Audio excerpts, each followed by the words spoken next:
आज के इस वीडियो में हम सीखेंगे जीएसटी चालान को पे करना। जब हम जीएसटी चालान को क्रिएट कर लेते हैं तो हमें उसको पे करना होता है। जीएसटी चालान को हम जब तक पे नहीं कर देते तब तक हम जीएसटीआर 3 भी फाइल नहीं कर सकते। तो आइए हम ऑलरेडी क्रिएटेड जीएसटी चालान को पे करना सीखते हैं। तो पहले से क्रिएटेड जीएसटी चालान को हमें पहले ढूंढना होगा। उसके लिए हम सर्विसेज टैब पे आ जाएंगे। सर्विसेज पे आने के बाद हम पेमेंट्स पे आ जाएंगे। पेमेंट्स पे आने के बाद हमें चालान हिस्ट्री पे आ जाना है। अब इस चालान हिस्ट्री पे हम आएंगे और डिपॉजिट स्टेटस देखेंगे। जिसमें नॉट पेड लिखा होगा वही वाला जीएसटी चालान हमें पे करना है। तो डिपॉजिट स्टेटस में आप यहाँ पे देख सकते हैं एक चालान जो सबसे ऊपर है उसमें नॉट पेड लिखा है, यानी कि ये चालान पहले से क्रिएटेड है और इसका हमने पेमेंट नहीं किया है, तो हमें इसी चालान को पे करना होगा। और इसके नीचे आप देख सकते हैं और चालान हैं, इसमें पेड लिखा आ रहा है और एक में फेल्ड लिखा आ रहा है। जिन चालान का स्टेटस फेल्ड आता है वो इस वजह से आता है कि उसको हमने पेमेंट करने के लिए इनिशिएट तो किया होता है लेकिन हम पेमेंट सक्सेसफुली नहीं कर पाते हैं, तो ऐसे चालान का स्टेटस यहाँ पे फेल्ड शो होता है।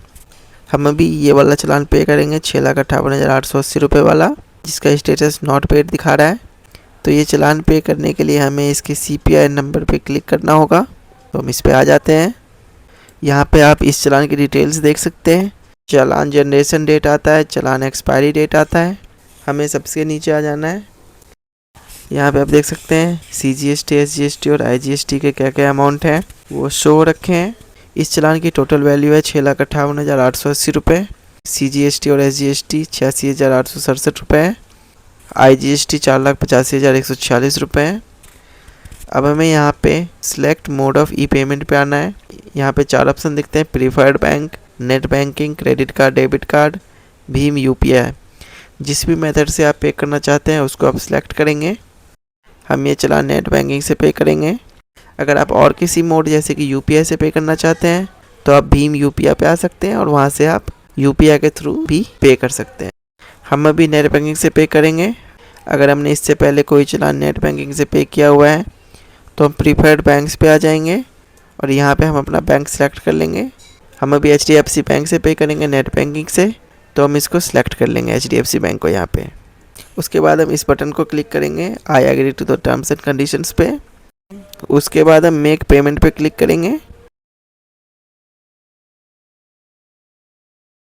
यहाँ से हम अपने बैंक के नेट बैंकिंग पेज पे लॉगिन करेंगे और इसके बाद हम अपने बैंक से इसकी पेमेंट कर देंगे। एक बार जब आप नेट बैंकिंग से पे कर देंगे तो आपको यहाँ पे बैंक की OTP फिल करनी होगी।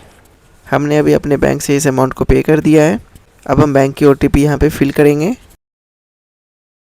यहाँ पे हमने OTP फिल कर दिया है। अब हम सबमिट बटन को करेंगे क्लिक। इसी के साथ हमने GST चालान पे कर लिया है। अब हम इस पेमेंट रिसिप्ट को डाउनलोड कर लेंगे यहाँ से। यहाँ पे हम व्यू रिसिप्ट पे आ जाएंगे और हम इसको सेव कर लेंगे। तो यहाँ पे हम पेमेंट रिसिप्ट देख सकते हैं। अब हम नीचे आ जाएंगे। अब यहाँ पे हम नीचे आ जाएंगे और इस डाउनलोड बटन को क्लिक करेंगे तो हमारी GST चालान रिसिप्ट डाउनलोड हो जाएगी। तो आज की इस वीडियो में हमने GST चालान की पेमेंट करनी सीखी है। ऐसे और भी रेगुलर इन्फॉर्मेटिव वीडियोस के लिए आप इस चैनल को सब्सक्राइब जरूर कर लें।